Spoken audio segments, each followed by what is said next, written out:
오늘의 사건 반장입니다. 서울 강남 압구정동에서 롤스로이스 차량에 치인 피해 여성이 끝내 숨졌습니다. 피해 여성이 사망하면서 운전자의 혐의도 변경됐습니다.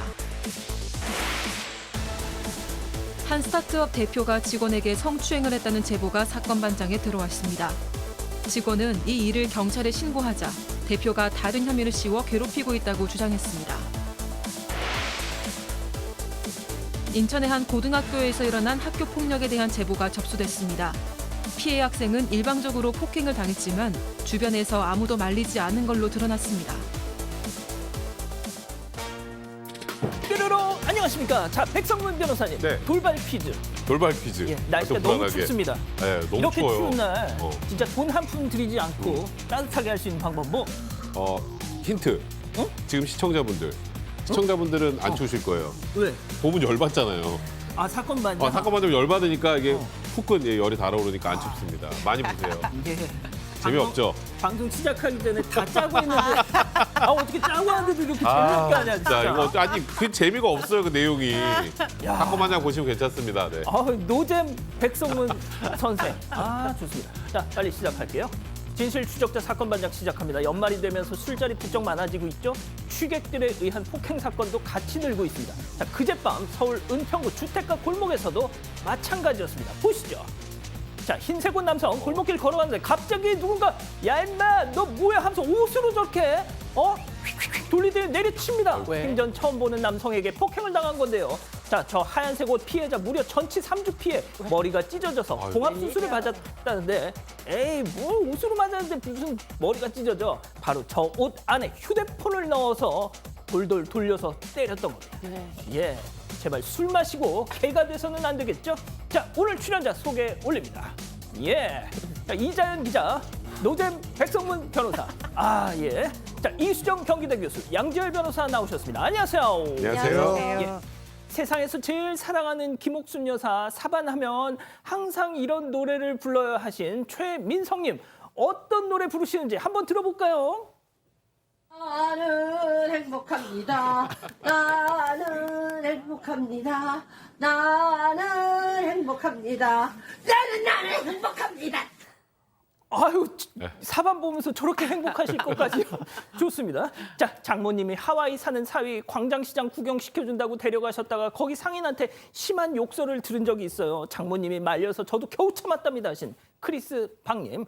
로즈벨 사는 김호중 찐팬 동그라미 언니 내가 사랑하는 거 알지 하신 동생 조세피님.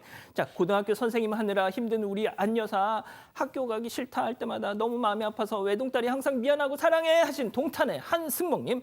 3번 코로나 걸리고 이제는 좀 살만한가 했더니 독감 걸렸어요. 감기 조심하세요 하신 거제 김현정님, 신희수님, 손경화님, 광미영님, 최준영님 모두 사랑합니다. 자, 재미는 물론 의리로 함께하는 아세사반 뉴스 육방. 예, 대한민국과 전 세계 동포 가족 여러분의 시선을 모아서 출발합니다.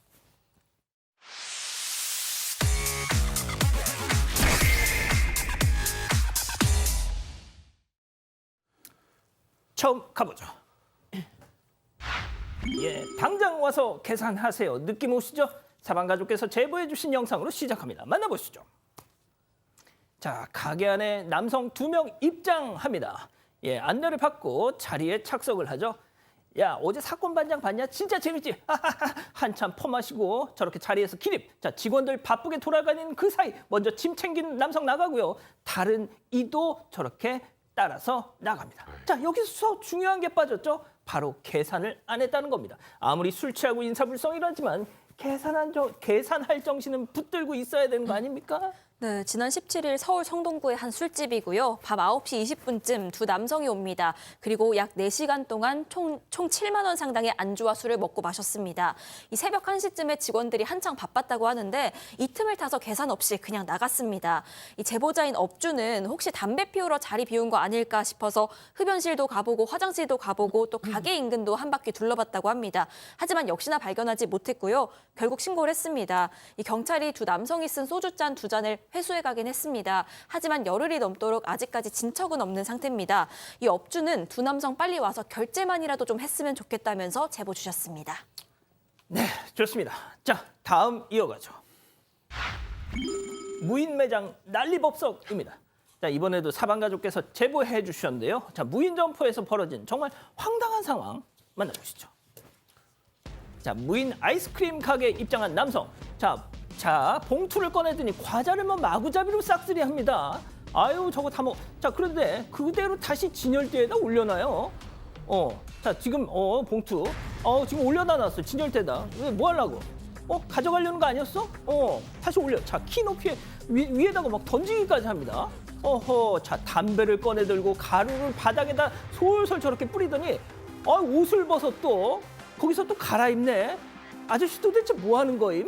자, 아침이 되자 다시 또 찾아왔습니다. 자, 매장을 구경하고 있던 학생한테 웬 공책과 봉투를 저렇게 주더니 야, 이거 들고 나가. 얼른 나가. 윽박 지르면서 같이 또 학생 데리고 나가요. 아니, 이게 지금 뭐 하는 거죠? 그러게요. 저기가 경남 거제에 있는 무인 아이스크림 판매점이고요. 지난 26일 날 있었던 겁니다.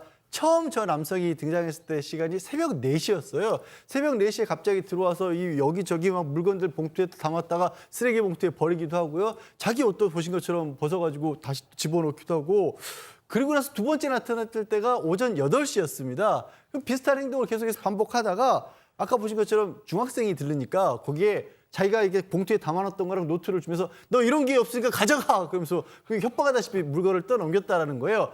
근데 이 학생이 참 착했어요. 이 학생이 이 남자하고 나온 다음에 다른 친구 2명하고 와서 이 업주에게 사실도 알려주고 나머지 물건 정리하는 것도 도와줬답니다. 그 업주가 와서 보니까 정말 엉망진창이잖아요. CCTV도 확인해 보니까 저런 상황이고 그래서 경찰에 신고를 했는데 저녁 9시에 다시 왔습니다. 저 남성. 다시 와서 이번에는 물건들하고 자기 외투를 또 쓰레기통에 버리고 가버렸답니다. 확인해 보니까 저렇게 해서 망가뜨린 물건들이 한 13만 원어치 정도 되고요. 뭐 너무 황당하고 이거 도대체 어떤 상황인지 모르잖아요. 경찰에 신고를 한 상황입니다. 교수님, 범죄 네. 심리학적으로다가 뭐 어떤 상황일까요, 이게? 이게 범죄 틀림없죠. 그런데 이제 합리적인 의사결정을 할 수 있는 사람은 아닌 걸로 보여요. 확인해 보니까 뭐 근처에 사는 주민이다라는 거고 저분이 병원에 진료한 기록이 있고 정신질환 병력이 있다고 알려지고 있고요. 그래서 결국에는 이 남성의 아버지와 연락이 닿았다고 합니다. 그래서 아버님이 지금 저 점주에게 사과를 하시고 선처해 달라 피해 보상은 다 해주시겠다 이렇게 이제 이야기를 한 상태이고요. 그런데 이제 걱정스러워서 제보를 하게 된 경위는 이게 어린 학생이 많은 동네래요, 저기가. 그러면은 저렇게 결국은 절도 아닙니까? 절도를 하자고 부추기면은 이게 학습이 되다 보니까 그 경각심을 주기 위해서 이렇게 제보하신 거다 이렇게 알려지고 있습니다. 그렇군요. 알겠습니다. 자, 다음 이어가죠. 만취 승객의 술주정입니다. 자, 역시 사방 가족께서 제보해 주신 영상 만나보시죠.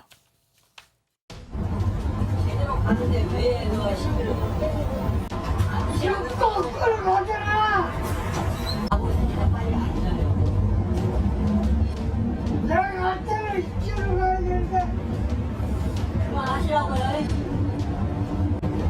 진짜 안 하네 이거. 아저씨가 진짜 욕할 거야 진짜? 무슨 욕을 감동되고 있어요? 당장 오랜만에 난 공부하고 많이 앉아요. 공부하고 감감이네 사람들이 왜 지금 시비하는 거야 지금?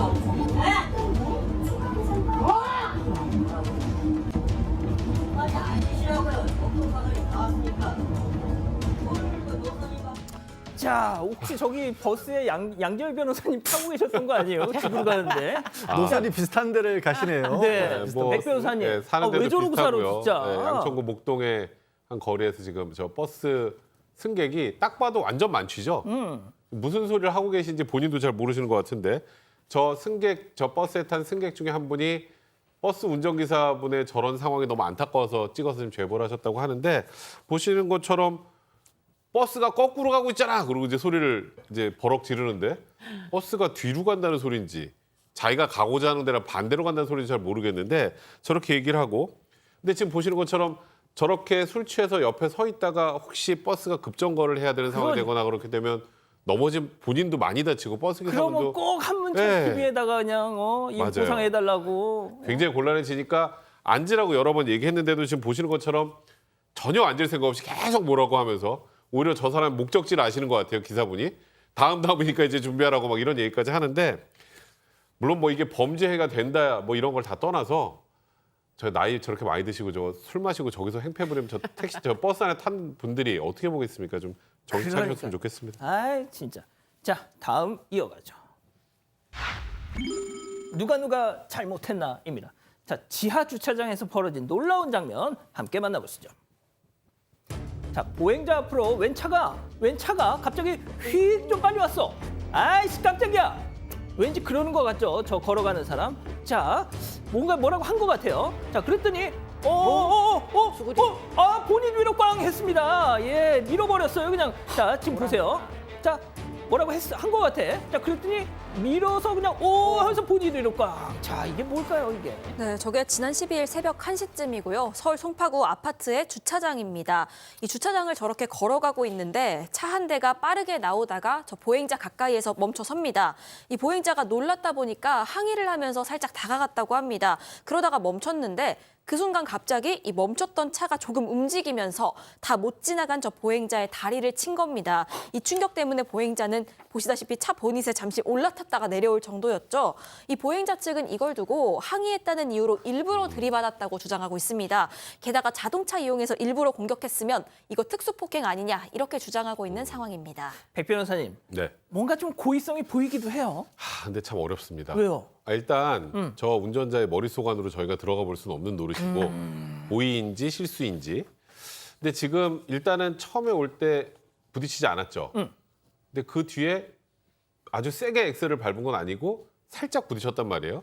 근데 지나가는 과정인데 거의 끝에 갈 때쯤 차 간단 말이에요. 그러니까 난 지나간 줄 알고 앞으로 가려고 그랬다라고 충분히 주장할 수 있는데 예를 들어서 저기서 뭐 욕설이 오가는 과정이 좀 있었다거나 고의를 추정해 볼 만한 그런 상황들이 있다면 모르겠지만 분명히 의심은 가고 심증은 가지만 저걸 특수폭행으로 의율하기는 좀 개인적으로 보기엔 좀 쉬워 보지는 않습니다. 자 양 변호사님은요 짧게. 저는 가능할 것 같아요. 아 진짜. 저는 가능할 것 같아요. 야 왜냐하면 멈춰 있는 상황이어서 싸워. 올해 운전자가 주시를 할 수밖에 없는 상황으로 저는 보이거든요. 근데 저희 싸워, 어쨌건 싸워, 보행자가 싸워. 다 거의 좋아, 지나갔다고 좋아. 아주 생각하고 좋아. 움직인 거, 그러니까 물론 저도 고의성이 보이긴 하는데 실질적으로 저 사람을 처벌할 수 있느냐는 좀 별개 문제인 것 같아요. 충분히 처벌할 수 있을 것 같아요. 그래요. 아 좋습니다. 자 참고로 두 분은 대학교 선후배 사이라는 저희는 거. 무조건 반대예요. 그러니까요. 좋습니다. 자 마지막 다음 이어가죠. 다음 마지막 아닙니다. 막무가내 택배 수령자입니다. 자 사방 가족께서 제보해 주신 영상 만나보시죠. 자 택배 운송차에 한 여성이 저렇게 올라타가지고 자기 택배 물건을 찾습니다. 그 와중에 그만 남의 택배를 파손했어. 자이 모습을 촬영하는 택배 기사한테 휴대전화 줘보세요. 내가 파손시킨 건 내가 찍을게 하더니 자기도 저렇게 촬영을 합니다. 이게 뭘까요? 자 헤집어 놓은 남의 택배를 저렇게 정리하더니 자신의 물건, 자기가 원래 찾고자 했던 자기 물건을 챙겨서 유유히 저거예요. 자기 물건을 챙겨서 유유히 택배차에서 자 아니 기사님이 어련히 알아서 집에 배달을 해줄 텐데 왜 본인이 저렇게 차에 올라서 저렇게 찾았을까요? 글쎄요, 저도 이해가 안 가는 상황인데 이게 지난 22일이라고 합니다. 요즘에 참 세상이 참 무섭게 이걸 좋아졌다고 해야겠죠? 택배 기사분 어디까지 와 있는지를 다 추적을 할 수가 있잖아요. 그리고 아마 이제 동네에 좀 익숙한 지역 같은 경우는 택배 차량이 다니는 곳들도 알 수가 있으니까 그걸 찾아온 겁니다. 찾아와서 내 택배 먼저 내놔라. 이거 안 주면 다 부숴버리겠다. 이렇게 하면서 차 문을 열고 들어가서요. 지금 보신 것처럼 사실 택배 물건들을 마구잡이로 실는 게 아니라 택배 기사분이 순서를 다 정해서 이 집 갔다 저 집 갔다 이 다 정해놓은 거 아니에요. 들어가서 다 저렇게 해집고 나간 겁니다. 아이고. 그리고 점 이렇게 망가뜨려 놓고 나가면서는 이거 부서진 거 물어줘야 되고 내가 물어줄게 라고 갔다라는 겁니다. 기사님이 궁금해하시는 게 이게 업무 방해가 되느냐라고 그렇게 물어보시는데 저는 충분히 업무 방해 소지가 있다고 보입니다. 아 그렇군요. 자 백 변호사님. 네, 이건 업무방해 될 가능성 진짜? 많습니다. 네. 충분히 위력이라고 볼 수 있어요. 아 진짜 네. 간만에 의견 합치 좋습니다. 자 마지막 사연으로 가볼게요. 다짜고짜 이혼하자는 남편입니다. 자 사방 가족께서 우리 가족 여러분들의 집단 지성의 판단을 받아보고 싶으시다면서 어떤 분은 또 저희가 이렇게 OX하는 걸 가지고 어디서 또 긁어온 거 가지고 한다 이러는데 제보가 온 사연입니다. 자 전해주시죠. 네, 남편이 의처증이 있어서 안 그래도 좀 힘들었는데 그런 남편이 갑자기 생활비를 네가 다 부담해라, 싫으면 이혼하자 이렇게 나와서 고민이 된다는 여성의 사연입니다. 일단 사연자 부부는 5년 전에 결혼정보회사를 통해서 만난 재혼 부부입니다. 이 남편이 돈 관리를 담당을 했다고 하고요. 그러면서 아내한테, 이 사연자한테 한 달에 관리비를 포함해서 100에서 130만 원 정도를 줘왔다고 합니다. 그런데 이것만으로는 좀 빠듯해서 모자라는 건 사연자가 버는 돈으로 충당을 해온 상황이었습니다. 그런데 2년 전부터 그런 남편이 갑작스럽게 의처증 비슷한 증세를 보이기 시작을 합니다. 사연자가 조금만 늦게 귀가를 해도 화를 내면서 이 주변 인물들한테는 오히려 이 사연자가 굉장히 큰 잘못을 한 것처럼 말하기 시작을 했고요. 둘만 있을 때는 세상 차갑게 대하면서 남들 있을 때는 오히려 다정한 척을 해왔다고 합니다. 이것만 해도 힘들었는데 갑자기 한 달 전부터 이 남편이 생활비에 아파트 전세 대출금 다 낼 수 없으니까 앞으로 당신이 내라 라고 했다는 거죠. 사연자가 지금 이게 말이 되냐 화를 냈더니 싫으면 헤어지자. 그거 다 낼지 아니면 나랑 이혼할지 결정해라. 이렇게 나왔다는 겁니다. 겨우 다시 시작한 결혼 생활인데 이대로 이혼을 하는 게 맞을지 아니면 조금만 더 참고 노력하면서 같이 살아볼지 고민이라고 사연 보내주셨습니다. 그러시군요. 자, 기다리고 기다리셨던 푸처 핸즈업 타임 유튜브 JTBC 뉴스 채널과 사건 반장 독립 채널에서 우리 가족 여러분, 구천여 분 함께 해주고 계신데요. 채팅창에 OX로 함께 참여해 보시죠. 먼저 참자는 자아입니다. 어머머머, 야 자연아 이거 사. 너 재혼이야. 겨우 만난 사람인데 또 헤어지면 어쩌려고 그래. 야 일단 참아. 네 남편 지금 뭔가 좀 꼬인 것 같으니까 부부 상담이라도 받아서 어떻게든 풀어야지. 야 아무리 요즘 세상에 이혼이 별거 아니라지만 한 번도 아니고 2번 하면 그거 진짜 인생 나락으로 가는 거다. 참아, 응? 참아. 동그라미. 자 들어보세요. 다음은 이혼하자는 자아입니다. 어머머머머머, 참기 뭘 참아. 자연아 이거 다 정신 차려. 늦었다고 생각할 때가 제일 빠른 거야. 야 의처증도 답이 없는데 생활비에 대출금까지 퉁치는 인간을 뭐하러 계속 데리고 살아. 야 그런 인간하고 평생 살 바에는 이혼 2번 한 여자로 사는 게 훨씬 마음 편해. 다시 한번 말한다. 의처증은 노답. 헤어져. X입니다. 자, 양 변호사님부터 달려볼게요. 사실 저는 뭐 무조건 헤어져라고 말씀드리는 건 아니고요. 의처증은 굉장히 심각하게 악화될 수 있기 때문에 상담이라든가 치료가 필요할 수 있거든요. 그걸 해보시고 헤어지는 거 결정하시되 재혼이기 때문에 헤어지면 안 된다라는 생각은 하지 말았으면 하는 겁니다. 정말 사람은 정말 어떤 경우에는 정말 운이 안 좋게도 2번씩이나 그런 일을 겪으실 수도 있는 거예요. 그렇다고 해서 그게 본인의 잘못도 아니고 재혼이라고 해서 이혼을 못하고 재혼이니까 꼭 참아야 되고 이 생각은 하지 말아주시기 바라는 마음에서 X를 들었습니다. 예, 자 교수님. 글쎄 저는 뭔가 이 태도가 갑자기 변한 거잖아요. 2년 전부터.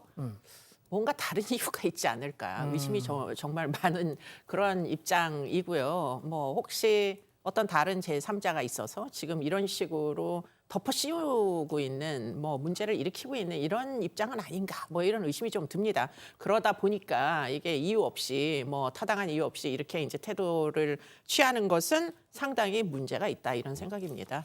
그럼 이혼을 하는 게 낫겠다라는 생각이신 건가요? 지금 이혼을 할 수밖에 없는 상황으로 전개될 것 같아요. 이렇게 가다가는. 예.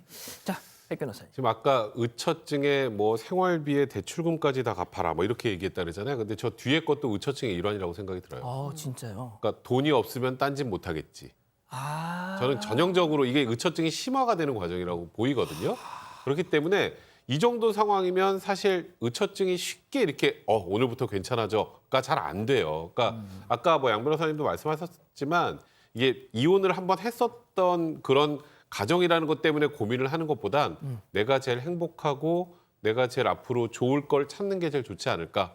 그러니까 물론 일단은 뭐 부부 상담 등을 통해서 한번 해결을 모색해 보는 건 필요하겠습니다만 현실적으로 이게 변화될 가능성이 높아 보이지는 않습니다. 자, 솔직히 오늘 이 사연은 이론의 여지가 없다고 생각합니다. 우리 가족 여러분들은 뭐라고 하시나요? 네, 맞습니다. 대동단결 뭐 헤어지셔라 이렇게 말씀을 하고 계시는데요. 박슈중님, 재혼이 아니라 뭐 10번이라도 저런 인간이라면 무조건 헤어지는 게 맞습니다 하셨고요.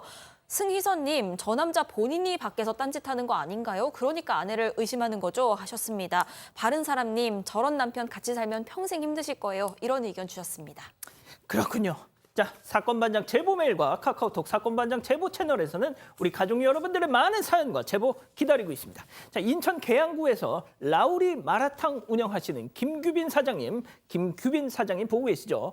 바로 어제였습니다. 예, 보여주시죠. 바로 저 군복 입은 한 건장한 남자가 들어와서 저희 드라마 제작팀 10명이 여기서 저녁 먹을 건데요. 세팅 좀 해주세요. 하더랍니다. 이게 웬 횡재야? 자, 저녁 손님들 다 물리치고 테이블 다 새로 세팅해서 만반의 준비를 하고 있었는데 함흥차사 노쇼였습니다. 자, 돌려보낸 손님들 생각하면 손해가 한두 푼이 아니었겠죠? 어제 인천 계양에서 군복 입고 드라마 찍겠다고 했던 너 지금 당장이라도 사장님한테 나왔어. 사과 전화 드려요. 찾았다. 내 피부를 위한 콜라겐. 피부 콜라겐과 동일 구조. 디어퀸 GPH 콜라겐. 뷰티 인사이트. 디어퀸. 세상에는 가여운 애들이 참 많아요. 아직 해야 할 일이 많죠. 저도 네팔학교 계속 해나가려고요. 하고 싶은 일이 많았어요. 나이듦이 멈춤이 되지 않도록 노화역전을 연구합니다. 노화역전 바이오스타 줄기세포 연구원.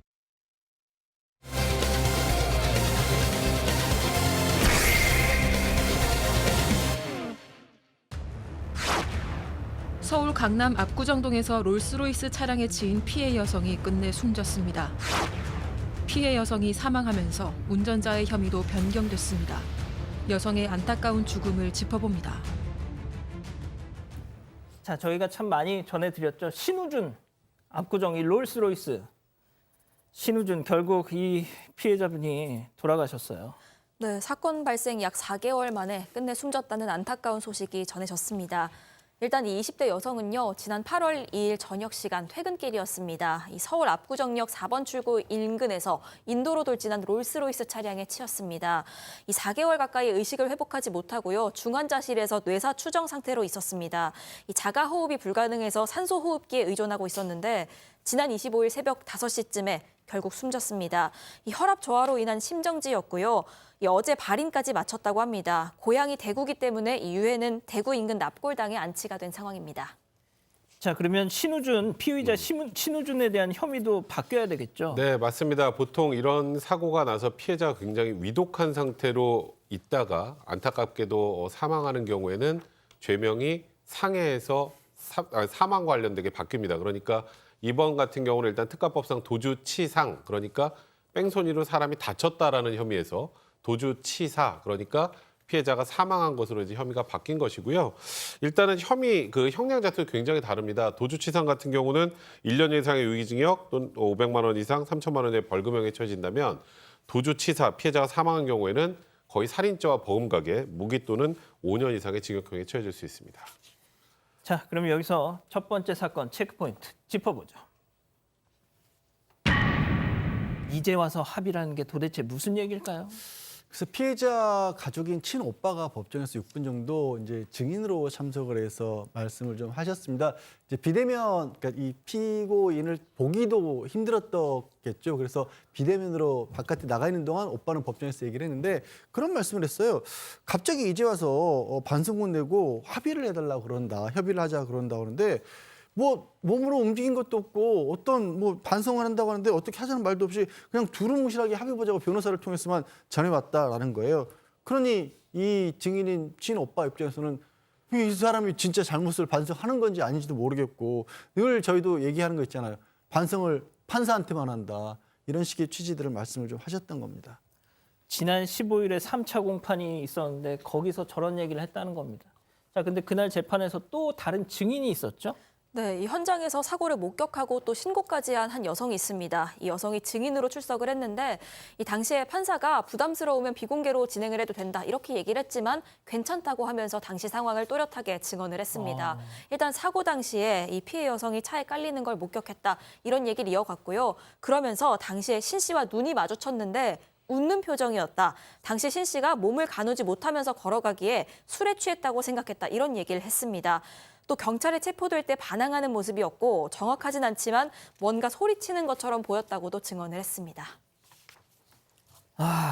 참 이 친오빠의 증언을 들어보면 말이죠. 저 신우준이가 아직까지도 이게 뭐 어떻게 반성의 기미가 보인다고 생각하세요? 그러니까 제대로 된 사과 자체도 없었고 이제 이 사고 발생 3개월 정도가 지나서 변호인을 통해서 피해 여성과 가족에게 사과 편지를 보내고 싶다 이런 의사를 전해왔다고 합니다. 당연히 거절했다고 합니다.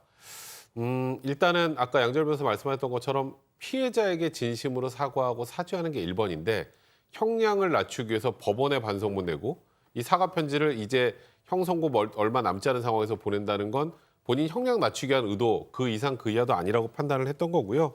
무엇보다 안타깝게 사망한 그 피해자분 구호 조치 전혀 하지 않았고 그리고 불법 마약류 투약도 인정하지 않으면서 뭐 카메라 앞에서만 반성하는 척하는 것 그건 그 모습 볼 때마다 더 많이 화가 난다고 하셨고 그래서 마약류 사건까지 합해서 정말 엄벌에 처해지길 바란다 이런 입장을 냈습니다. 10월 30일에 돼서야 법원에도 반성문 제출했다고 합니다. 아니 뭐 저희가 이제 앞서 이 사건 전해드릴 때도 그 CCTV 영상을 보여드리면서 전해드렸지만 다시 한번 좀 소개를 해드리면 사고 직후에 시민들이 달려옵니다.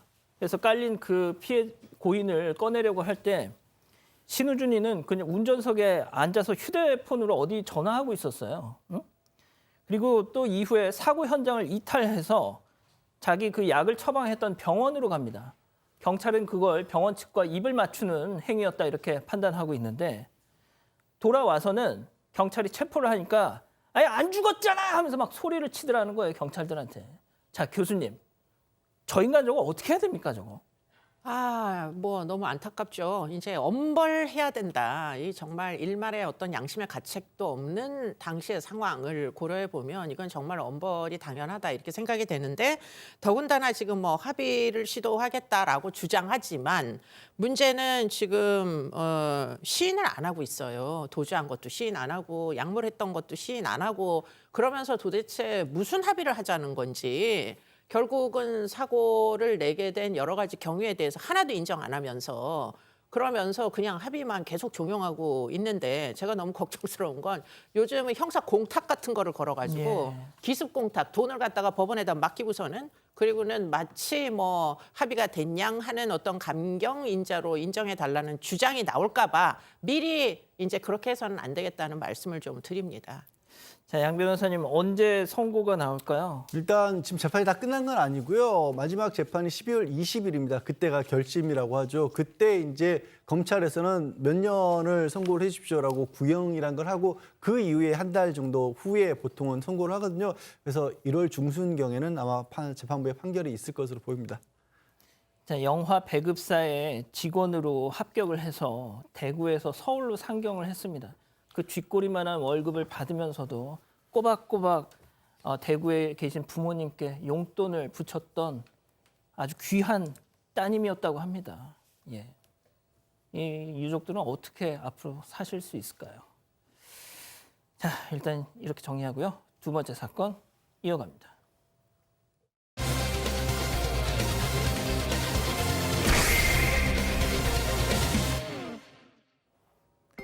부푼 기대를 안고 새로운 회사에 입사한 한 30대 여성. 하지만 회사 생활은 기대와는 달랐습니다. 12살 연상인 회사 대표의 성희롱과 성추행이 시작됐습니다. 제 목을 쓰다듬으시는 거예요. 그러시다가 이제 저한테 갑자기 목걸이를 채우더니 1주년 선물이다 이러면서 어깨를 쓸어 내리시는 거예요. 그 사람이 딸 조성이 있는 유부남이시거든요. 결국 여성은 회사 대표를 성추행으로 고소했고 대표는 검찰 송치까지 됐는데요. 그런데 이후 여성은 회사 대표로부터 억울한 누명을 쓴 채로 맞고소를 당했다고 주장했습니다. 도대체 어떻게 된 일일까요? 자, 피해자 어머니께서 저희한테 제보해 주신 사건인데 참 역대급으로 충격적입니다. 새로운 회사로 입사를 하면서 벌어진 일이었어요. 네, 일단 제보자 30대 여성이고요. 지난 2020년도에 서울 은평구에 있는 한 스타트업에 입사를 합니다. 여기가 대표랑 제보자 포함해도 5명밖에 사람이 안 될 정도로 작은 곳이었는데 이 대표가 제보자한테 우리 회사 굉장히 비전 있는 곳이다 이렇게 말하니만큼 이 제보자는 그런 대표의 말을 믿고 지방에서 서울로 상경까지 했다고 합니다. 그만큼 기대감을 가지고 입사를 했던 건데 이 기대는 입사 한 달 만에 깨지게 됩니다. 이 대표의 성희롱이 시작됐기 때문입니다. 일단 이 대표는 제보자보다 대표보다 12살이 많았습니다. 그리고 아내와 2딸까지 있는 유부남이었습니다. 그런데 제보자한테 나를 대표님 말고 오빠라고 불러 이렇게 요구하기도 했고요. 제보자에 따르면 이 대표가 내가 수많은 여자 직원들이랑 다 놀아봤는데 너처럼 철벽 치는 여자는 처음이다. 이런 얘기까지 했습니다. 또 외롭다. 같이 술 마셔주고 가까이 와서 살뜰하게 챙겨주고 잘 대해주면 너를 내가 전문가로 키워주겠다. 이런 발언까지 들었다는 주장입니다. 자, 이 대표란 자의 부적절한 행위는 시간이 지날수록 더 이렇게 강도를 더 해갔습니다. 체크포인트 짚어보죠. 자, 긴 생머리 그녀. 이게 무슨 소리냐면요. 이 회사 대표가 제보자 피해자를 부르는 호칭이었습니다. 자, 성희롱뿐만 아니라 몸에 손까지 댔습니다. 얘기 직접 들어보시죠. 저에 대한 사진을 몰래 찍으셨어요. 아니, 긴 생머리 그녀라는 계정을 만들어서 뒷모습, 지나가는 뒷모습 찍어서 올려서 옆모습 같은 거 몰래 찍어서 그런 걸 올렸었거든요. 대표가 갑자기 뒤에 와서 저를 껴안는 듯이 오셔가지고 제 목을 갑자기 쓰다듬으시는 거예요. 제 인중에 있는 막 털이 귀엽다면서 이렇게 갑자기 입술 쪽을 막 만지고 가고 그 사람 자극을 하면은 제가 성폭행을 당할 수 있다고 생각을 했었거든요. 아, 이게 참 소름 끼치는 말들입니다. 그러니까 지금 제보자 얘기를 들으면 이게 진짜 현실로 있을 수 있는 일인가 생각까지 드는데 이제 사무실에 대표하고 둘이 남아 있는 경우에는 뭐 머리를 쓰다듬거나 뭐 손을 만지는 경우가 좀 잦아지다가 이제 작년 4월경엔 갑자기 제보자를 뒤에서 끌어안듯이 목걸이를 채워줬다고 합니다. 그러면서 1주년 선물이다. 그러면서 어깨를 쓸어내렸다고 하는데 근데 그 당시가 뭐 입사 1주년 된 것도 아니고 그래서 선물의 정체가 뭔지도 알 수 없는 그런 상황이었다고 합니다. 그래서 제보자가 이 목걸이는 사모님이나 따님 드리면 되지 않겠느냐라고 돌려줬는데 대표는 제발 받아달라 뭐 이렇게 사정을 하면서 계속 채워주려고 했고 이 모습에 더 공포심을 느끼게 됐었다고 합니다. 그리고 또 아까 같은 해 5월에는 아까 얘기가 나왔던 것처럼 갑자기 일하고 있는 제보자한테 다가와서 인중에 있는 털이 귀엽다. 그러면서 입술 쪽을 만지고 가는 일도 있었다고 합니다. 그런데 진짜 경악스러운 건 이 대표란 자가 이 제보자를 몰래 촬영해서 그걸 무슨 관찰 일지 마냥 블로그에다 차곡차곡 그걸 올렸다는 거잖아요. 그러니까 뭐 밥을 먹고 있거나 걸어가고 있거나 이런 모습들을 휴대전화로 촬영을 한 다음에 자기 블로그, 대표 블로그에다가 긴 생머리 그녀라는 이름으로 이게 그 사진이군요. 예, 관찰지를 저렇게 올렸다라는 거예요. 그러면서 막 글을 썼는데 드라마 캐릭터 중에 그런 캐릭터가 있는 모양이에요. 겉으로는 차가운 성격의 사람이지만 알고 보면 따뜻한 사람이야. 밑도 끝도 없이 자기 혼자 이런 글들을 쓰는 거예요. 거기서 끝나진 않고 SNS 계정을 아예 긴 생머리 그녀라고 파서 거기다 또 사진도 올리겠다는데 스타트업 대표면 정신없이 바쁘지 않아요? 이런 생각이 없나 봐요, 저 사람은. 아, 교수님. 스토킹까지 갔죠, 결국에는. 네, 뭐 스토킹, 뭐 견되는 모든 걸 다 했습니다. 한마디만 할게요. 너 왜 그러고 사니? 예. 이 말이 진짜 하고 싶은데 좀 제발 나이값 좀 하고 살았으면 좋겠어요, 인간들이. 이 젊은 어린 이제 여성들에 대해 가지고 왜 도대체 이런 식으로 해가지고 정말 이 어린 사람의 앞으로의 사회 생활조차 하지 못하도록 이런 불안이 많으면은 사회생활에 굉장히 부적응이 발생합니다. 맞아요. 이렇게 피해줘도 되는 건지 일단 잘 모르겠어요. 지금 뭐 부적절한 행동 뭐 너무나 많은데 다행하게도 이 피해자분이 현명한 선택을 하신 게 녹취록이 있답니다. 그래서 지금 이 뭐 문자 보내고 주고받은 것뿐만 아니라 녹취가 다 저장이 돼 있어서 지금 이 징그러운 사람이 도대체 어떻게 했는지가 다 기록이 남아 있다는 거죠. 자, 들으신 것처럼 녹취를 하셨어요. 피해자는. 제보자께서 녹음을 다 했습니다. 자, 그런데 들켰다는 거 아니에요? 저 대표란 놈한테. 네, 들켰습니다. 이게 도대체 어떻게 눈치챘는지 알 수가 없는데 이 제보자한테 너 녹음하고 있지? 라고 물었다는 거예요. 네, 일단 사실이니까 인정을 했습니다. 대표님이 저한테 하는 말씀이 성적 수위가 점점 높아진다는 생각이 들어서 녹음한 거다. 이렇게 설명을 했습니다. 그랬더니 격분하면서 너 지금 불법 녹음 행위한 거다. 라고 말하면서요. 그 녹음 파일을 다 지우게 했습니다. 그래서 이게 없어진 바람에 지금 있었으면 저희도 전해드렸을 텐데 못 전해드리고 있는 상황인 거고요. 오히려 이 제보자한테 심할서를 작성을 하게 합니다. 그런데 이 과정에서 이런 말도 합니다. 내가 시킨 대로 네가 심할서를 쓴다면 멀어진 너의 마음만큼 내가 너에게 다가갈 거다.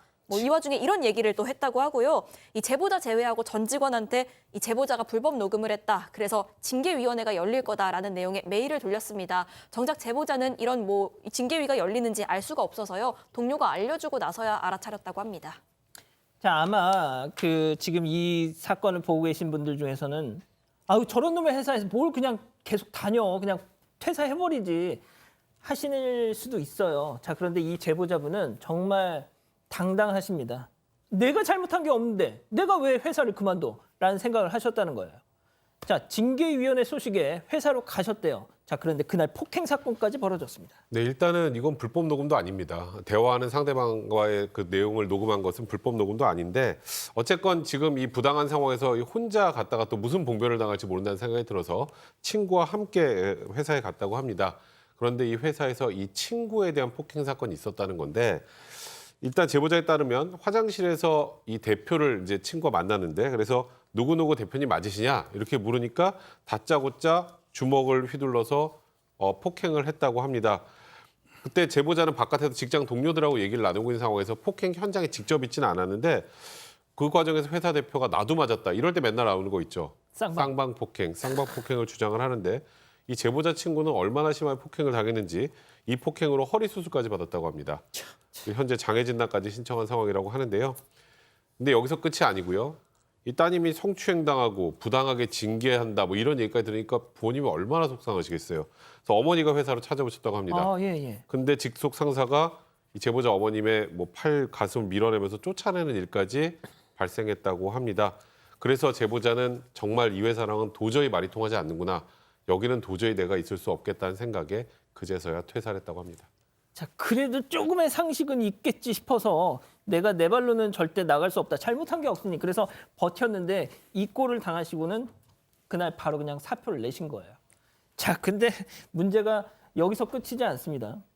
퇴사를 한 후에 곧바로 당연히 이제는 제대로 공세를 펴야죠. 그렇습니다. 고용노동부에도 신고를 했고 고소도 했습니다. 노동부에서는 이게 직장 내 성희롱이 맞다라고 판단을 했고요. 이 성추행이라든가 그리고 강요, 명예훼손, 스토킹까지 고소를 했습니다.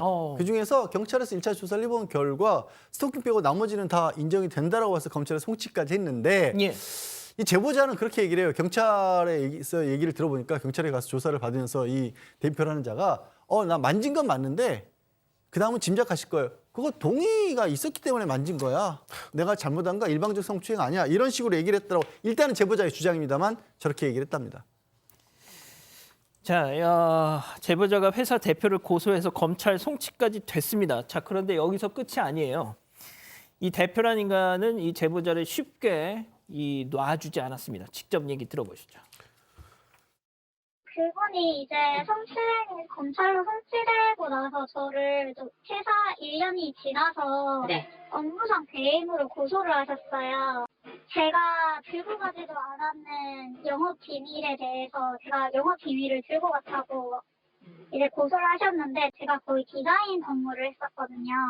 근데 이제 그런 다 공개되어 있는 자료를 이제 영업상 비밀이라고. 야, 끝까지 못 살게 구는구나. 퇴사를 하고 나서도. 네, 그래서 보복성 맞고소를 한 거다 이렇게 주장을 하고 있는 상황인데 이 제보자에 따르면 일단 지난해 9월에 회사 대표와 친구 간 폭행이 있고 난 뒤에 대표가 자신도 고소를 했다는 겁니다. 공동상해 그리고 상해 방조 혐의였는데요. 사실 당시에 앞서 말씀을 해주셨지만 이 제보자는 밖에 있다가 소란이 벌어지니까 현장으로 달려간 게 전부였습니다. 그런데도 고소를 했던 거고 여기에 대해서는 당연히 불송치 결정이 나왔습니다. 그런데 이게 끝이 아니었습니다. 이 제보자가 고소한 성추행 혐의가 지난 5, 6월에 검찰로 송치가 됐는데 지난 8월쯤에 퇴사 1년 만에 이 회사 대표가 이번엔 제보자를 배임 혐의로 고소를 또 합니다. 이 제보자에 따르면 자신은 그 엄마가 폭행당하던 날, 퇴사하던 날 거의 쫓겨나다시피 나왔기 때문에 회사에서 슬리퍼랑 화분 정도만 챙겨 나왔다는 겁니다. 업무 자료 등은 아예 챙기질 않았던 건데 그런데도 이 회사 측에선 제보자가 영업 비밀을 들고 갔다면서 고소를 한 상황입니다. 자, 교수님 들으셨잖아요. 정말 악질, 정말 가장 악질입니다, 진짜. 너무나 악질으로 보이고요. 어떤 고의를 가지고 지금 피해자를 못 살게 굴겠다, 뭐 해코지 하겠다 이런 의지가 분명해 보이는데 제가 이 사건에서 좀 너무 안타까운 건 이게 사실은 5월, 6월 그 정도에 검찰로 송치가 됐는데 그러면 조금만 신경을 쓰면 이건 얼마든지 그 강제추행, 성추행 혐의와 연관돼서는 판결이 나올 수가 있어요.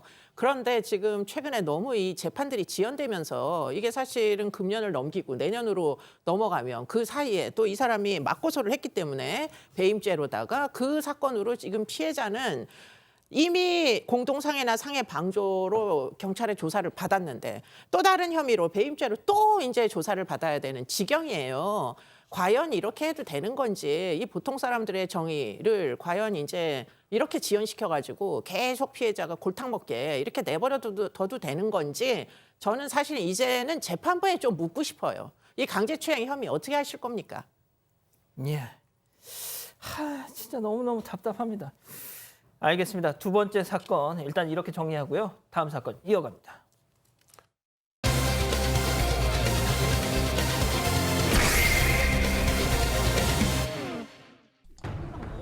인천의 한 고등학교에서 일어난 학교 폭력에 대한 제보가 접수됐습니다.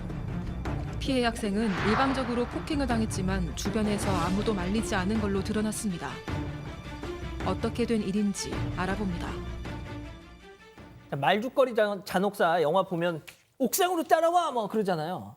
이번 사건 이 고등학교 동급생끼리 벌어진 일인데 옥상에서 벌어진 사건입니다.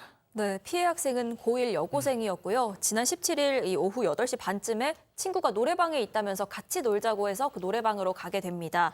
그런데 그 옆방에 또 다른 친구가 있었습니다. 그 또 다른 친구가 가해 학생이었는데 피해 학생이랑 얘기를 하고 싶다면서 찾아와서는요, 갑자기 말다툼을 벌이기 시작을 합니다. 이 가해 학생, 피해 학생한테 너네 뒷담화하고 다닌다며 라면서 시비를 걸기 시작했고 그런 적 없다, 오해다 설명을 했는데도 말다툼이 이어집니다. 그러더니 가해 학생과 그 친구 무리가 우리 옆 건물 옥상으로 가서 얘기 좀 하자라고 얘기를 합니다. 그러면서 가서 때리려는 거 아니다, 가서 얘기만 좀 하자라고 얘기를 하길래 결국 옥상으로 따라가게 됐습니다. 하지만 말과는 달리 그곳에서 폭행이 시작이 됐고요. 이 가해 학생은 때리면서 나 너 죽이고 감방 가겠다 이런 얘기도 했다고 합니다. 당시 피해 학생은 죽을까 봐 반격도 하지 못했다고 전했습니다. 자, 일방적으로 폭행을 당했습니다. 코뼈가 부러졌어요. 전치 4주. 당시 상황 어땠는지 보고 가시죠.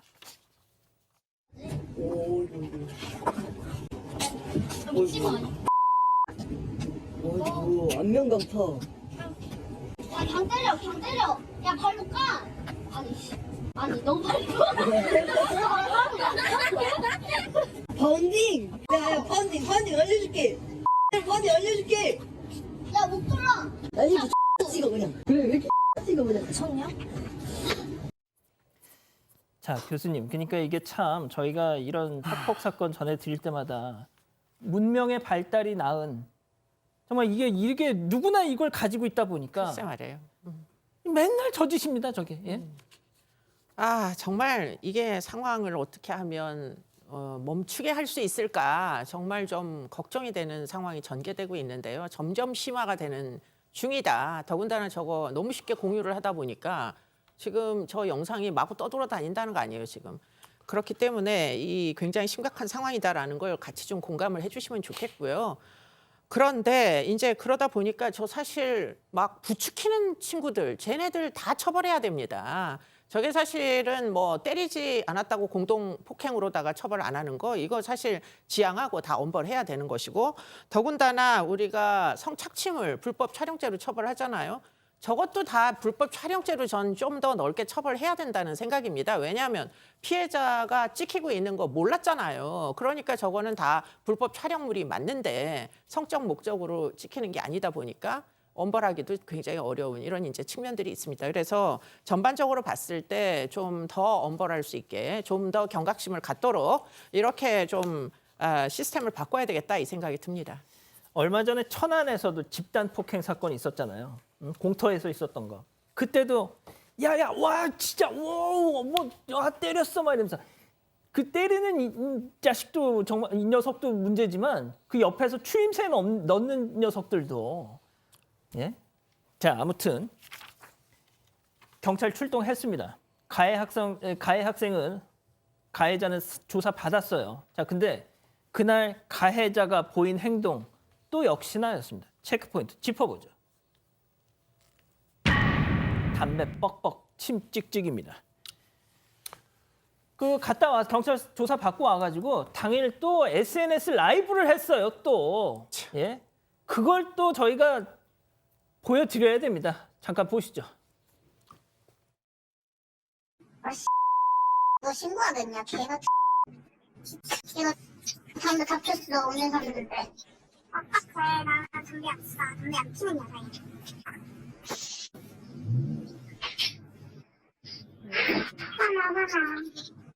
아니 근데 걔가 순순히 따라갔어? 응. 나랑 팔짱 끼고 왔어.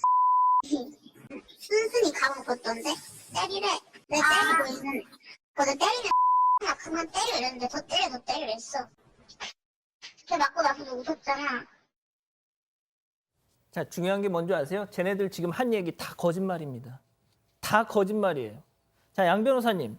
저것도 저거 어떻게 하면 좋습니까, 진짜? 그러게요. 이게 조사 받은 당일날 이른바 라이브 방송을 켜놓고 참가자인 자기 다른 친구랑 저런 얘기를 하면서 담배를 피우고 있었고요. 그 다음 날도 또 비슷하게 라이브 방송이란 걸 켜놓고 담배 피우면서 나 퇴학당할 것 같아. 뭐 같은 학교 친구를 때렸어. 정말 아무 일 아닌 듯이 그냥 웃고 떠들고 간 겁니다. 사실 피해 학생 입장에서는 저 학생들이 저렇게 얘기를 하니까 아이고 내 별일도 아닌 것처럼 이렇게 얘기를 하고 반성도 전혀 하지 않고 뭐 후회하는 모습도 없고 오히려 라이브 방송 본 다른 친구들이 이게 일종의 2차 가해가 돼버리는 거예요. 내가 잘못한 건가? 나 이거 학생들 만나면 안 되는 거야? 그런 생각을 하고 있다는 거예요. 자, 항상 이것도 이제는 공식입니다. 쟤네들 저러고 나면 피해 학생은 덜덜 떨면서 학교에도 못 가고 밖에 두문불출하면서 그러고 살고 있어요. 항상 이런 사건에서 가해자가 격리되는 게 아니라 피해자가 두려움에 떨어야 되는 상황이 정말 안타까운데요. 뭐 이 뒤에 이제 이 수사하는 과정에서의 문제점도 언급이 되겠습니다만 아까 영상 찍고 뭐 같이 뭐 때려라 어쩌고 막 했던 친구들은 사실상 공동정범입니다. 직접 주먹을 때리지 않았다고 해도 여긴 똑같이 이 한 사건에 그냥 같이 사건을 범한 이 폭행 상해 사건을 범한 그냥 공동 정범이에요. 아까 교수님 말씀하신 것처럼. 네, 근데 이제 뭐 방조하거나 부추겼던 아이들은 뭐 처벌 안 받고 계속 학교 다닐 것 같다 이런 얘기를 한다는 건 경찰에서 지금 어떻게 대응을 하고 있어서 이런 건지 제가 일단은 좀 확인해봐야겠습니다만 뭐 그런 적도 있었다고 해요. 자기 친구랑 통화를 하게 돼서 전화 와서 받았는데 옆에 가해 학생과 통화를 이제 가해 학생이 있어서 그 학생하고 통화를 하게 됐었나 봐요. 코뼈 다 나오면 연락할게 라면서 밝게 웃으면서 얘기했는데 당연히 보복하거나 찾아올까 봐 겁나겠죠. 그러니까 이게 참 안타까운 게 폭행을 당한 피해자는 왜 두려움에 떨고 가해자는 아까 웃으면서 라이브 방송을 하고 이런 상황이 계속 지속되는지 안타깝습니다. 저희가 일부러 무슨 자극적인 영상을 보여드리고 뭐 이렇게 하려는 게 아니라 지금 이 시간에도 대한민국 어디에선가 벌어지고 있는 현실이에요. 예? 자, 일단 피해 학생 부모님 뭐 항상 이런 문제 나오면 또 나오는 얘기입니다만 경찰의 초기 대응에 대해서도 뭔가 지적을 하셨다고요. 네, 이 피해 학생의 아버지가 딸 응급실 실려가고 이렇게 경황이 없는 와중에 이 사실을 알게 됩니다. 경찰이 그 현장에서 가해 학생들에게 그 영상 지우라고 말했다는 사실이었습니다. 그래서 아버지가 경찰에 전화를 걸어서 확인을 했습니다. 정말 거기서 영상 지우라고 하신 거 맞냐? 이렇게 물었더니 경찰 대답이요. 이 패거리가 영상을 다 유포할 위험이 있기 때문에 다 지우라고 말했던 게 맞다. 영상이 돌면 피해자가 심리적인 충격도 클 거다. 이렇게 판단을 한 거다. 이렇게 설명을 합니다. 그래서 이 아버지가 아니 이게 증거인데 확보도 안 해놓고 그냥 지우라고 하면 어떻게 하시냐 이렇게 따져 물었습니다. 그랬더니 경찰의 대답이 일방 폭행이었다는 공통된 진술이 있어서 괜찮다고 했다는 겁니다. 하지만 피해 학생의 아버지 입장에서는요, 이 진술이라는 게 언제든 뒤집힐 수도 있는 거고 또 이게 증거 영상인데 확보도 하기 전에 일단 지우라고 하는 게 말이 되냐 이런 입장입니다. 양 변호사님, 영상 없어도 괜찮은 거예요? 처벌에 무리는 없습니다. 사실 이제 최근에는 저런 영상들이 있지만 이 폭행 특히 저 경우에는 특수 폭행인데 여러 사람이 있고 한 사람이 무자백에 일방적으로 폭행했고 또 상처가 고스란히 남아 있는 상황이기 때문에 처벌 자체는 무리는 없는데 이제 아버님은 워낙에 이 사건이 충격적이다 보니까 하나하나 다 조심스럽고 그러신데요. 처벌하는 데 있어서 무리는 없습니다. 예. 자, 교수님. 진짜 그러니까 저희도 무력감을 느끼는 것이 맨날 똑같은 얘기, 맨날 이렇게 방송해봤자 바뀌는 건 하나도 없고 그냥 이렇게 장탄식만 쏟아내면서 언제까지 이래야 되는지 모르겠다 이거죠. 예? 그 무력감은 뭐 앵커님 못지않게 저도 20몇 년을 계속 이 짓을 하고 있다 보니까 무력감이 거의 극에 달했다 이런 생각이 드는데 지금 다만 이제 사회적으로 이런 문제에 경각심이 있다면 그렇다면 저 영상이 라이브로 SNS를 통해 가지고 지금 다 퍼진 거 아니에요? 본 사람들이 있을 거 아니에요? 그러면은 저런 종류의 아주 포악한 영상이나 포악한 내용의 이제 그 방송을 좀 어떻게든 미리 좀 어떻게 방지를 하는 무슨 시스템이 없겠는가. 지금 이 포탈은 인땡그램이라는 포탈인데 그 포탈의 책임 같은 건 없겠는가. 이런 부분에서 최근에는 포탈에 이제 책임을 묻는 입법 과정이 외국에서는 이제 진행이 되고 있어요. 그렇기 때문에 그런 것들도 한 번쯤은 고민을 해봐야 될 정도로 지금 상황이 아주 돌이킬 수 없을 정도로 심각해지고 있습니다.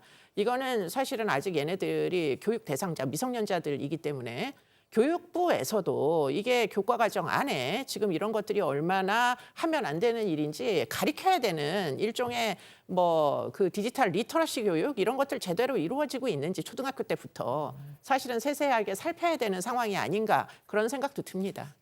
제가 장담컨대 방금 그 라이브 했던 걔네들 있잖아요. 이 사건 반장 보면서 또 이거 가지고 라이브 할 겁니다. 나 뭐 사건 반장 나왔어 막 이러면서. 출연했어. 얘네들 왜 근데 나 함부로 욕해 이러면서. 장담합니다. 자, 일단 이렇게 정리하고요. 사건 연구소 이어갑니다.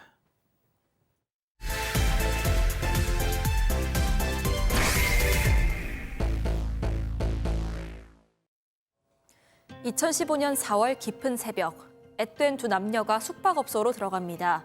이 술을 좀 마신 듯한 모습, 젊은 연인일까요? 그런데 이들이 들어간 지 10분 뒤 한 무리의 남녀가 우르르 그 방으로 들이닥칩니다. 돈을 내놓으라는 일당과 돈이 없다고 버티는 남성, 실랑이가 벌어지고 그날 방 안에선 잔혹한 폭행과 학대가 이어졌습니다. 오늘 사건 연구소는 지적장애인 감금 학대 사건을 따라가 봅니다. 아유, 오늘 본의 아니게 참 이렇게 좀 이런 참담한 사건들만 전해드리게 되는데, 자, 들으신 것처럼 두 남녀가 숙박업소로 들어가고 다른 일당이 따라서 들어갔다. 돈을, 이거 약간 어떻게 보면 많이 봤던 그런 범죄 유형이에요. 예, 맞습니다. 이게 2015년 4월 25일 밤이었고요. 16살 여고생 김모 양이 있습니다. 이 김모 양을 비롯한 몇몇 무리가 20살 남성이랑 술을 마시기 시작을 합니다. 어느 정도 시간이 지나고 새벽 4시쯤에 이 김 양이 남성을 경기도 평택에 있는 한 모텔로 유인을 합니다. 두 사람은 같이 한 방으로 들어갔는데 10분 정도 지났을 때 갑자기 같이 술 마셨던 그 나머지 일행이 들이닥친 겁니다. 이 나머지 일행은요. 19살 남자 대학생 2명, 그리고 또 다른 16살짜리 여고생, 그리고 또래의 여고를 자퇴한 청소년, 이렇게 모두 4명이었습니다. 들어가자마자 두 사람 누워있는 모습을 휴대전화로 촬영을 했고요. 미성년자랑 지금 원조교제한 거 아니냐, 경찰에 신고하겠다, 위협을 시작을 합니다. 그러면서 신고 받고 싶으면 1,000만 원을 달라고 요구를 했는데 이 남성이 돈 줄 수 없다, 돈이 없다, 버티기 시작을 합니다. 실제 원조교제를 하려고 했던 겁니까? 아니요, 그것마저도 굉장히 억울한 상황입니다. 사실 이 피해 남성이 지적장애 3급이어서 말도 좀 어눌하고 환경도 어색하고 그냥 모를 수가 없는 상황이고, 게다가 이 가해자들이 평소 알고 지내던 사이였던 거예요. 모텔에 있었던 건 16살이 맞지만 또 술 먹자고 불러낸 건 대학생이었던 19살짜리가 불러냈고요. 사실 이 남성은 술도 잘 못 마신답니다. 근데 놀이터에서 뭐 마셔라고 하니까 한 컵, 두 컵 마셨다고 하는데 술에 많이 취해서 자기가 뭐 모텔에 가는 건지 어딜 가는 건지도 모르고 따라 들어갔다라고 합니다. 지적장애 3급이라고 한다면 10살, 뭐 11살 정도의 지능, 뭐 이게 일단 이러면 얘기가 달라지잖아요. 그럼요. 지금 이 과정이 완벽하게 거의 올가미 씌워지듯이 이렇게 지금 이런 상황이 연출이 된 건데, 이제 문제는 아까 신고 안 할 테니 1,000만 원 달라고 그랬잖아요. 피해자분께서 돈이 없다고 하니까 그때부터 잔혹한 행위들이 시작이 됩니다. 일단은 대부업체 통해서라도 돈을 빌려서라도 내놔라. 대출 받으려면 휴대전화가 필요하니까 휴대전화가 없어졌나 봅니다. 그래서 휴대전화도 만들라 뭐 이렇게 요구를 했고, 그것도 거부하니까 피해자의 옷을 모두 벗게 하고 학대가 시작이 됐는데, 뭐 성행위를 흉내내게 하거나 뭐 머릿빛이나 옷걸이를 가지고 중요 부위를 뭐 폭행하거나, 방에서 분식 같은 거를 이제 본인들이 시켜 먹으면서 커피 들어있던 유리컵에 침 뱉고 담배 끄고 거기다 튀김 넣고 그걸 비벼서 강제로 먹게 하기까지 잔혹한 학대가 이어졌습니다. 이 저희가 이제 방송이어서 실제 있었던 일을 진짜 10분의 1도 전해드리지 못하고 있습니다, 교수님. 네, 뭐 그럼에도 불구하고 지금 이 사건은 상당히 엽기적인 내용을 가지고 있어요. 성적 학대도 있었다고 알려지고 있습니다. 뭐 이 이제 남성에 대하여 그러다 보니까 지금 이제 이 사람 뭐 트라우마가 이만저만이 아닐 거고요. 더군다나 지금 머리를 수차례 때려가지고 머리를 때린 이유는 기억을 없애버리겠다. 말을 못하게 만들겠다. 그러면 본인이 피해당한 것을 어디로 가서 신고도 못할 거 아니냐. 이런 생각을 가지고 아주 고의적으로 취약한 부분을 폭행을 여러 번 했고요. 정신을 잃고 쓰러지자 화상까지 입혔다고 합니다. 담배 불르다가. 그렇기 때문에 지금 거의 34시간을 모텔 방에서 감금을 해두고 집단 폭행을 하다 보니까 결국은 정신을 잃을 수밖에 없었겠죠. 자, 이 피해자가 어머니와 함께 당시에 이 자신이 겪은 일에 대해서 직접 전한 일이 있었습니다. 잠깐 보고 가시죠. 동영상을 찍은 거 있잖아요. 유포한다고 협박했어요. 그리고 우리 할머니 할아버지 사시미로다가 찔러서 죽이겠다고 협박했고.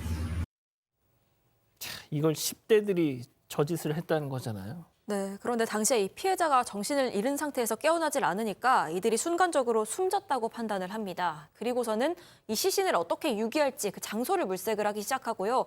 그러다가 아이디어랍시고 낸 게 장기 매매 업자에게 팔아 넘기자는 거였습니다. 이렇게 결정을 하고 이 피해자를 렌터카에 실어서 여기저기로 10시간가량을 끌고 다닙니다.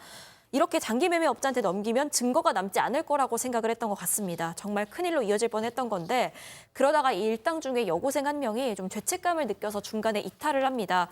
그리고 집에 돌아가서 부모를 통해서 자수를 하면서 이 사건이 알려지게 됐고요. 경찰이 이들을 납치 이틀 만인 28일 새벽 2시에 경기도 오산에서 붙잡았습니다. 피해자는 곧장 병원으로 이송이 됐습니다. 자, 일당 중 한 명이 자수를 했기에 망정이지. 자, 들으셨죠? 10대들입니다, 얘네. 자, 그런데 들으신 것처럼 장기 매매. 교수님.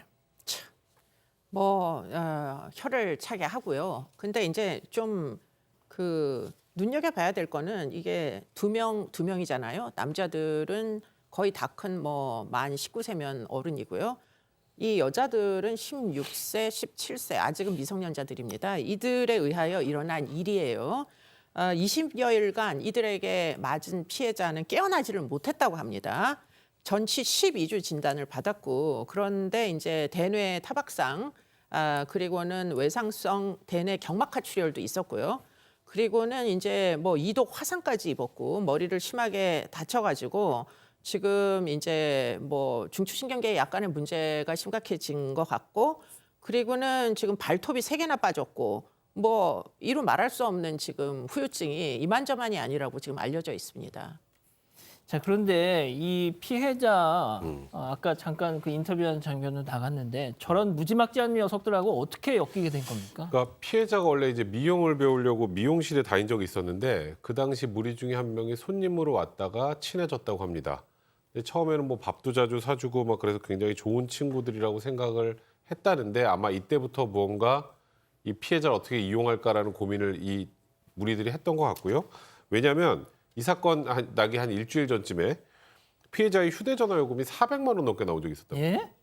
사실 그 말이 안 되잖아요. 예. 알고 보니까 가해자 무리들이 뺏어서 휴대전화를 사용했다는 건데 이제 피해자 부모님의 얘기에 따르면 그 당시에는 그냥 피해자가 다 썼다고 생각하셨대요.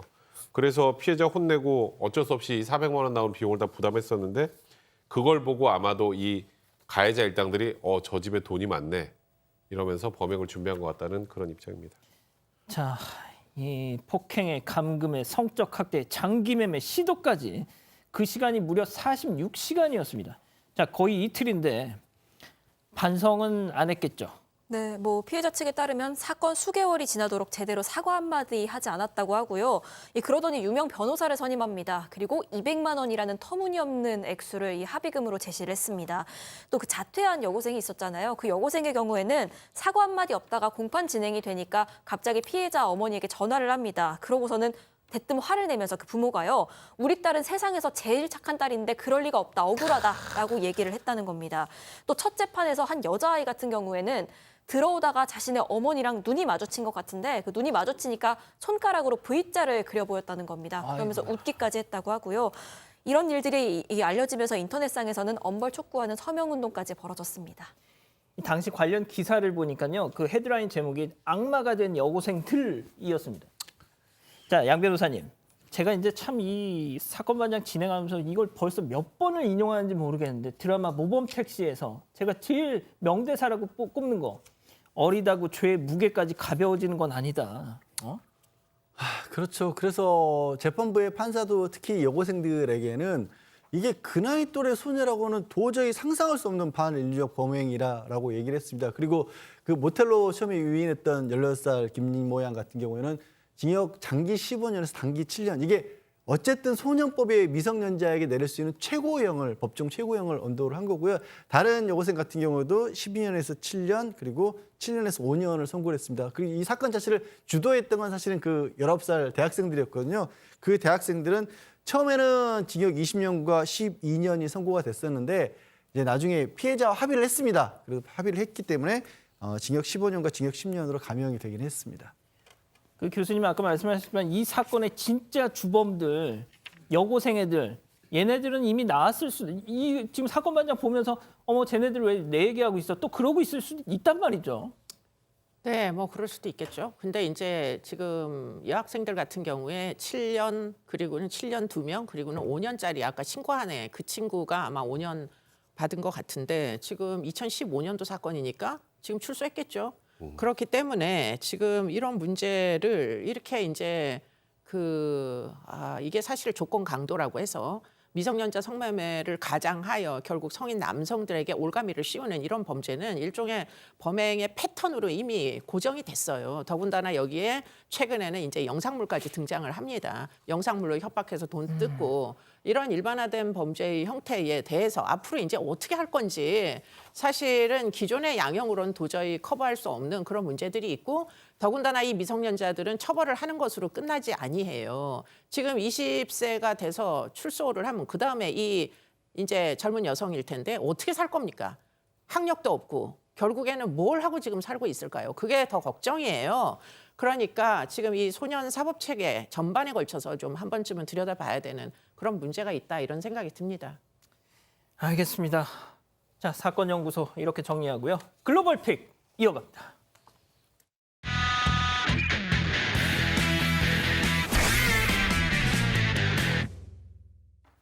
자, 첫 번째 미국으로 가보시죠. 네, 한 건물 앞에 무언가 떨어지며 폭발합니다. 검은 연기와 함께 피어오른 불길, 옆에 있던 차까지 덮치는데요. 큰 폭발음에 놀라서 혼비백산이 된 사람들, 황급히 짐을 챙겨서 건물 밖으로 나서는 모습입니다. 와, 이거 뭐예요? 활활 타오르는 불길 속에 보이는 건요, 다름이 아닌 소형 비행기였습니다. 이 비행기가 추락한 곳은 공항에서 1.6km 정도 떨어진 곳이었습니다. 무슨 영문에선지 하늘을 날던 비행기가 돌연 이곳으로 쭉 떨어졌던 겁니다. 사고 목격자에 따르면 추락한 비행기는 떨어지기 전부터 뭔가 비정상적으로 움직이고 있었다고 합니다. 왠지 사망자가 있을 것 같은데요. 네, 안타깝게도 추락한 비행기에 타고 있던 80대 조종사가 현장에서 숨졌습니다. 하지만 불행 중 다행히도요, 건물 안팎에 있던 사람들은 그 누구도 다치지 않았습니다. 불에 탄 차 외에는 재산 피해도 없었다고 합니다. 소방당국과 미연방항공청이 사고 수습에 나섰습니다. 우선 화재를 진압한 후에 추락한 비행기 잔해를 옮겨서 정확한 추락 원인을 조사하고 있습니다. 자, 다음은 아이슬란드로 가보시죠. 네, 높게 일렁이는 파도에 세 사람이 천천히 다가가서 두 팔을 번쩍 들어 올립니다. 인증샷을 찍기 위해서입니다. 그런데 갑자기 밀려오는 거센 파도에 이 사람들 급히 도망쳐보죠. 하지만 파도는 이미 도망치는 사람들을 덮쳤고요. 뒤따르던 일행은 넘어지면서 파도에 휩쓸려서 갈 뻔하기도 합니다. 붙잡았어. 네, 다행히 사고는 피했는데 정말 아찔한 순간이었죠. 이곳은 아이슬란드에서도 아름다운 경관으로 유명한 검은 모래 해변이라고 합니다. 이 경관만큼 유명한 게 높고 거센 파도라고 하는데요. 이미 이곳에서 파도 파도에 휩쓸려 사망한 사람들이 무려 5명이나 됐고요. 잦은 사고 때문에 해변 인근에서는 파도로부터 안전한 거리를 유지하라 이런 표지판도 설치해놨는데요. 철없는 관광객들에게는 소용이 없었습니다. 좀 시키는 대로 좀 해줘. 네, 이 영상에 누리꾼들 분노의 목소리 터뜨렸습니다. 목숨 걸고 꼭 그래야만 하냐? 그러니까. 희생자들 사진을 표지판에 걸어놔야겠냐? 이런 거센 비판을 쏟아냈습니다. 그렇군요. 자, 다시 미국으로 가보시죠. 네, 어두운 조명 아래 속옷바람의 한 남성이 보입니다. 남성은 아기자기한 소품들이 가득한 이곳을 여기저기 누비는데요. 심지어 정가운데 앉아서 저렇게 주변을 살펴보기도 합니다. 그런데 이 남성이 반나체로 휘젓고 있는 이곳, 동심이 가득해야 할 놀이동산이었습니다. 아니 왜? 이상하네요. 이 남성 옷과 신발을 가지런히 벗어두고 놀이기구 안에 들어간 건데요.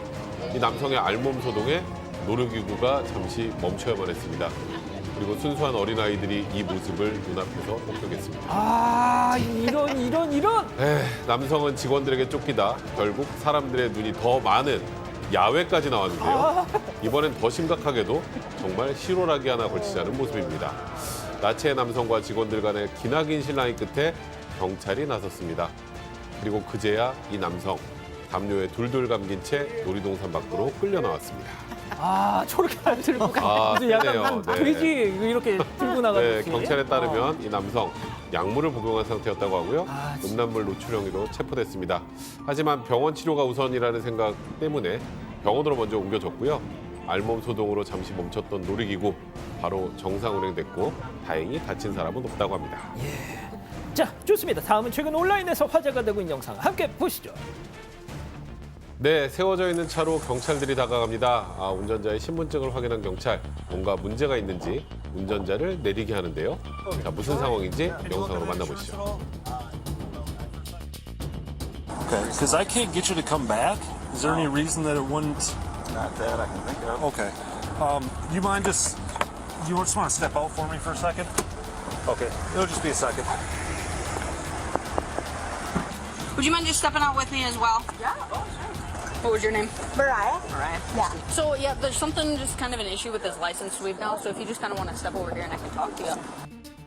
네, 그런데 경찰에게 붙잡혔던 남성이 대뜸 네, 여성을 향해 무릎을 꿇습니다. 왜 꿇어?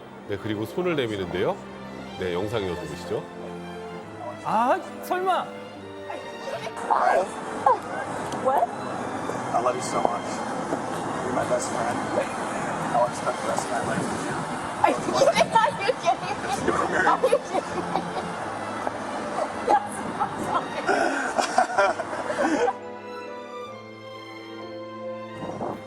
몇 주 전부터 경찰의 도움을 받아 기획한 프로포즈였습니다. 야, 경찰이 이런 것도 도와주네요. 경찰이 일부러 남성의 차를 세웠고 문제가 있다는 듯 이 둘을 내리게 한 거죠.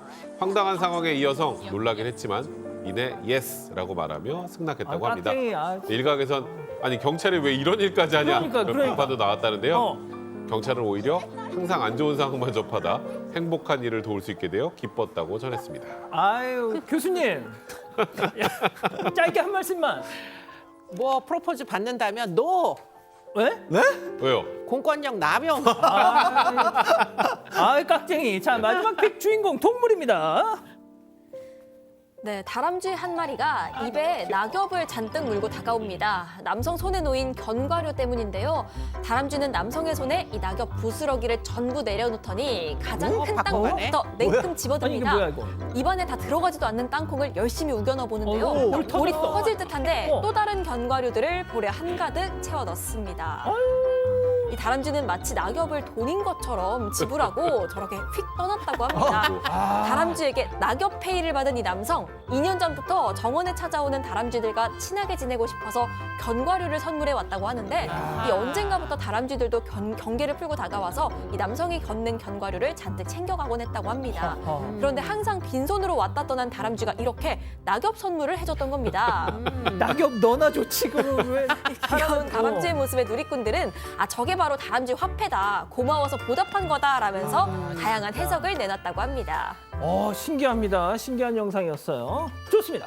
자, 사랑하는 사건반장 가족 여러분, 따뜻한 밤 보내시고요. 저희는 내일도 별이 6개 반, 4반 6반 저녁 6시 반에 다시 옵니다. 안녕히 계십시오.